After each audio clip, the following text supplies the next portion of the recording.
At their home, IJin was pulling weights to improve his strength and thinking about the recent dangerous events with his little sister when Daeon called him out to eat fruit. After the recent incident, a shy girl like Daeon, still maintaining her calmness, was fortunate. Not only that, but she also had surprisingly mature thoughts. Since her brother returned, Daeon saw him using force to defeat bullies in school, even hired thugs.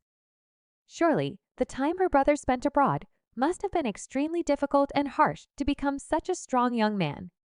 But Daeon knew one thing, that everything IJin did was to protect her from harm. Daeon would keep this secret and wouldn't inquire about IJin's past experiences. Suddenly, Daeon's phone rang, and it was Yona on the other end. After a few inquiries about each other's health, Yona's intention was to meet IJin alone to thank him for the recent incident. So the two met at a convenience store surrounded by 3 stern-looking black-suited bodyguards. "Why did you call me out here?" "I want to apologize to Daeon." "You've already apologized." "Yes, I also want to thank you for saving me." "No, you don't need to thank me. I just came to save my little sister." "If there's nothing else, I'll be leaving." "Well, are you free?" "My grandfather wants to meet you to thank you in person." "No need. I didn't intend to save you in the first place." Then IJin left, leaving Yona sitting there. While on his way home, IJin spotted someone injured in a small alley. As he approached, he recognized the person as a henchman of Mr. Cha. Seeing IJin, the henchman suppressed his pain and said, "You little bastard, this is all thanks to you. Things were bad enough for the boss after your goddamn stunt with Congressman Kim. But then he went and stirred up trouble with the Gosong cartel to help you out." The scene then shifted to Mr. Che's territory, where his henchmen were lying scattered on the floor, leaving him alone to confront several dozen Goseong gang members. Before dealing with Dusik Cha, Goseng didn't forget to preach morality, mocking Mr. Shah for being foolish enough to interfere with their business. This enraged Mr. Shah, who then verbally lashed out at Goseng, prompting him to send his henchmen to deal with Mr. Che. Facing more than 10 aggressive attackers, Mr. Che, despite being pushed into a corner, fought back professionally. Meanwhile, outside the bar, IJin arrived and confronted the guards. "Hey kid, who gave you permission to park here?" Without hesitation, IJin swiftly subdued one of the guards with a kick. Knowing that Mr. Che might not hold out much longer, IJin had to quickly deal with these men. Stepping out of his car, with just a kick and a punch, IJin brought down the other 2 guards. Observing his aggressive demeanor, it was clear that IJin was in serious combat mode. Now let's prepare to witness this fight. First, there were 5 lucky guys, looking tough with their tattoos. But as soon as they approached, IJin knocked one down to the ground, leaving the remaining 4 astonished. The gang-wielding baseball bats rushed in, but the first one received a blow straight to the throat, followed by a horizontal elbow strike. The other 2 were kicked by IJin, causing them to kneel down and collapse on the spot. Inside, Mr. Chow, after taking down about 10 men, was sitting and panting, seemingly reaching his limit. His reflexes weren't as sharp as before, and the Goseng guys kept coming, landing numerous punches on him. Despite receiving punches himself, Mr. Cho fought back, delivering kicks in return. Even the bystanders were slightly intimidated by this display of strength. While the group was pounding Mr. Che, they heard commotion from behind. "Who the hell is that?" "Akak, stop him!" Gosung and his henchmen turned around to see a young man stepping in. "Who's this kid?" Even Mr. Shou was surprised to see it was IJin who had arrived. "Why are you here?" IJin replied, "I'm here to return the motorcycle." "What?" Seeing the 2 knew each other, the opposing side sent someone to attack IJin immediately. Mr. Shou warned them, "I'd leave him alone if I were you. We cannot just let him go when he knows you, and he has seen everything." "I said that to help you guys." "But I think he's the one not letting you go." Suddenly, the sound of fighting erupted. In just a few fleeting seconds, 4 frontline attackers were taken down by IJin to the astonishment of Goseong. Then, just kill the kid too. So the attackers directed their attention back to IJin. But it was futile. Each one who charged was swiftly defeated. Gosong, outside, panicked and shouted, "You goddamn idiots!" Don't let a little punk beat you. Focused on IJin, Go-sang forgot about someone else. At this moment, Mr. Cha had regained his strength and attacked them from behind, combining forces with IJin from the front, attacking the enemies from both sides. 30 minutes later, the bar became quiet. Mr. Chow, exhausted, leaned against the wall while IJin slowly approached. Behind IJin, the Goseong gang lay defeated on the ground. I've paid off all the debts now. Mr. Chow was dumbfounded for a few seconds. What about your little sister? Thank you, because of you, I was able to save her in time. Boss, his henchman woke up shouting. He looked to his left and saw Mr. Chow also lying bandaged, then inquired about the situation. Hey, why are you here? I got roughed up, so I took a cab here to get treated. But what about the Gosong and Seongsu boys? That high school kid took care of them all. At that time, I was being cornered by them, thought I was about to die. Then he showed up and took care of the lot. Wow, that is so badass. I heard he said you came to find him for a fight. Then he knocked you out and brought you here. What were you thinking? Picking a fight with him? Ha ha, I was a bit hot-headed then. Back at school, IJin was in physical education class. But he made a mistake, playing as a defender. He reached out to catch the ball flying towards him, causing the whole team to suffer a humiliating defeat. IJin, you have time for a game later, don't you? A friend asked. Go ahead and I will meet you there. I am gonna walk my sister home first. All right, then we will save you a spot. After saying goodbye to his friends at the school gate, the two brothers walked and talked. Suddenly, they encountered an elegant lady waiting ahead. Hello, I'm Yona's cousin.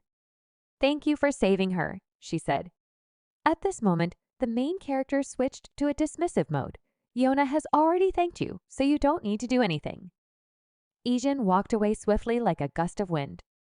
Seeing IJin's attitude, the bodyguard standing next to the girl planned to catch him, but she managed to stop him, sparing the bodyguard from facing the consequences. Back at their beloved game room, IJin's friends had just finished playing a few games. Youngchan suggested going outside to relax. In the lobby, he accidentally bumped into a larger guy. Youngchan quickly apologized. Seeing Youngchan as an easy target, the guy approached aggressively. What did you just do, you little punk? At that moment, Jae-hyung passed by and came to his teammate's aid.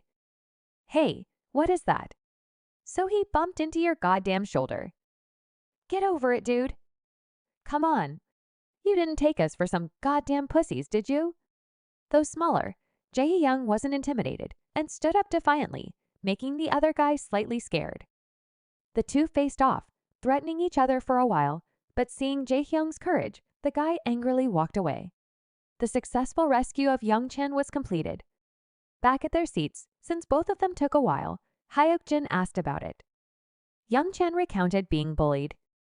Thinking everything was fine and preparing to start a new game, the guy from earlier brought more people, suggesting Youngchan's group go outside to settle things. The opposing group outnumbered them, and Youngchan didn't know how to fight, making his face pale. In contrast, Tangerine confidently taunted the other group. Look who has finally learned to speak, now that he's got his little buddies with him. So, you're pretending to be scared shitless, so you could throw us off guard, huh? The guy was furious at being insulted, so he attacked first. Tangerine quickly dodged, then punched the guy in the face. Afterwards, he tried to act tough like IJin, but was exposed by Hyuk-jin, embarrassing him. Seeing Youngchan's group laughing and joking made the enemy furious, and they attacked together. Luckily, neither of them were inexperienced in fighting, so they weren't weak. Each took on 3 opponents, but neither their skills nor strength could match IJin's. When one fell, another stood up. Both of them were exhausted, and Jae-hyung even got kicked in the stomach. Almost getting punched, Youngchan rushed to block the enemy.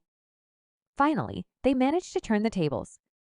I can't believe Youngchan had to step in to save your ass. Dude, I was just getting ready to reel him in. All part of your plan, huh? Shut up. Approaching the game room, they met IJin there. Jae-hyung and Hyuk-jin boasted about their recent exploits. IJin, you missed out on some fun. We just took care of the Goso gang here, 3 against 6. Surprising, isn't it? was awesome. You are probably with them, but those Gosick guys are pretty tough, although they are no match for us. Entering the game room, they were all surprised to see nearly 10 students from Gosick school lying on the floor. Wait, why are they unconscious here? IJin casually replied, "Oh, I came up to find you, but they just jumped me when they saw my uniform." All three of them turned to look at IJin with astonishment. After playing a few entertaining games, they all decided to go to a nearby convenience store to eat. The main character was having rice balls for the first time, so he was a bit awkward and had to glance at Tangerine to figure out how to open it. "Why did you guys fight?" "Because one of them started trouble with Youngchin, so we just stood up to defend him.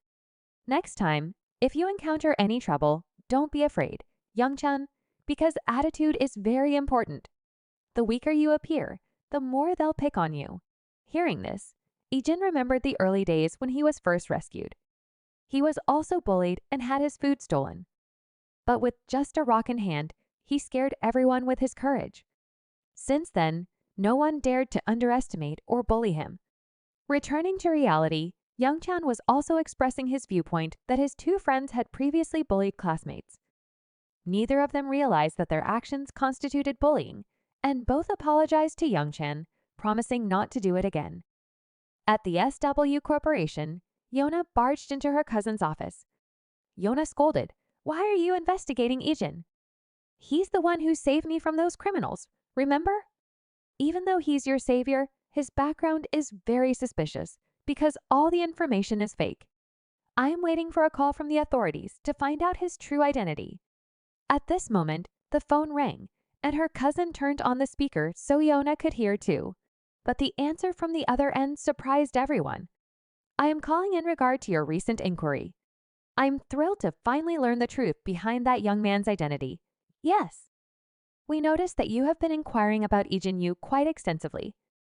"We have, and it was rather disconcerting to find it so difficult. The orders from above are that SW shall refrain from any further inquiry concerning IJin Yu. Considering the lasting friendship between SW Corp and this government, we can inform you that SW Corporation has nothing to worry about with this individual. IJin Yu was estranged from his family after an unfortunate plane crash. He is merely a young man who has found his way back home. Our main character is being protected by the government. The next day, in class, Yona asked Youngchan's friends, "Why isn't IJin at school today?" "Well, he was here earlier, but now we don't see him anymore."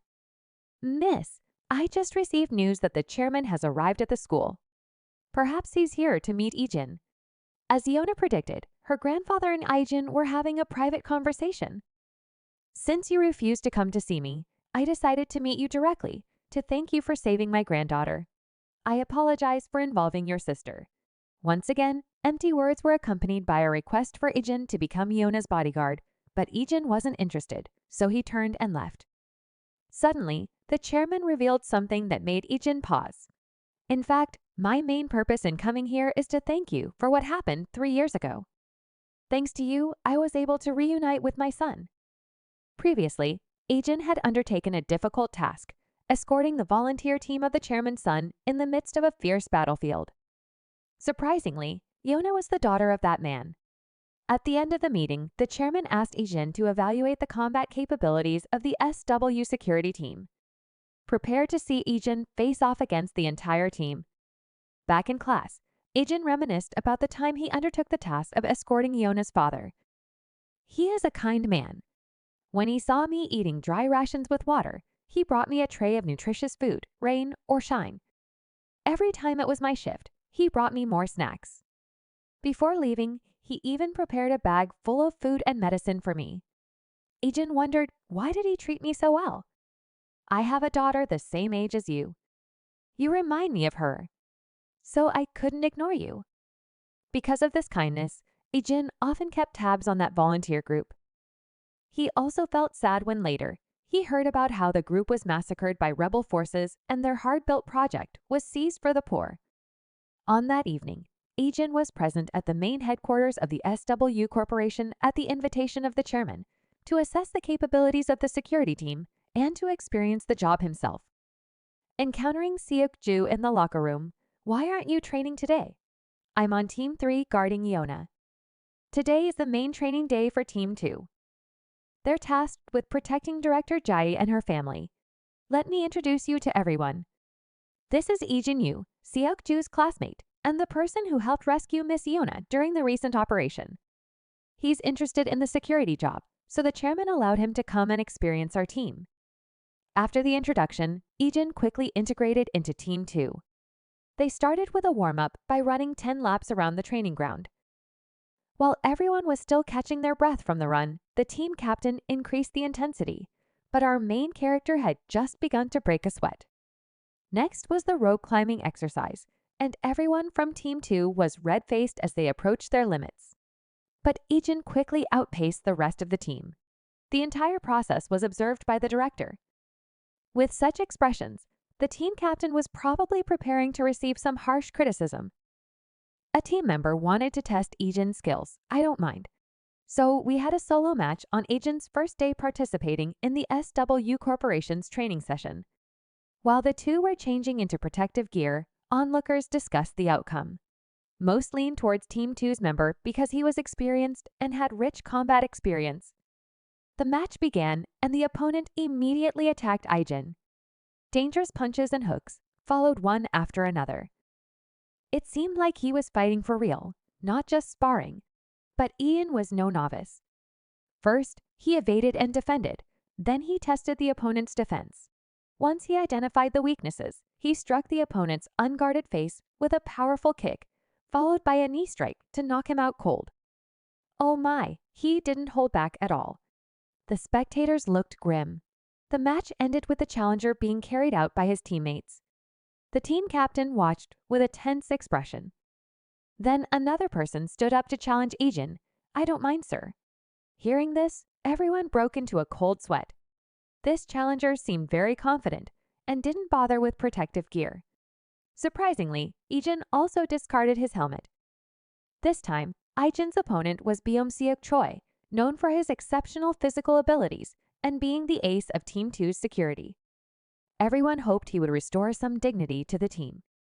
Facing someone with better physical strength, IJin opted for speed, continuously testing and exploiting his opponent's weaknesses. Despite taking 2 punches to the face, he seemed unharmed. Your punching like that won't break my defense. After a while of fighting, neither could defeat the other. Changing tactics, IJin targeted weak points. The first strike was a knee to destabilize, followed by a hook to break the front defense, and ended with a punch to the neck, leaving Seok unable to continue fighting, only able to taekwondo and clutch his neck. Anyone else want to step up? IJin turned to ask. This made the senior members anxious. If our main character kept aiming for risky spots like knees and necks in a sparring match, they would all choose to concede. Despite not knowing the rules of sparring, everyone had to admit that his skills far surpassed theirs. At this point, Jai was satisfied and stepped forward, saying, "Congratulations on completing basic training. Now it's time for real-world experience. Since you're on Team 2, from now on, you'll be my bodyguard. Get changed. I have some business to attend to." IJin officially became a bodyguard with this cool black vest.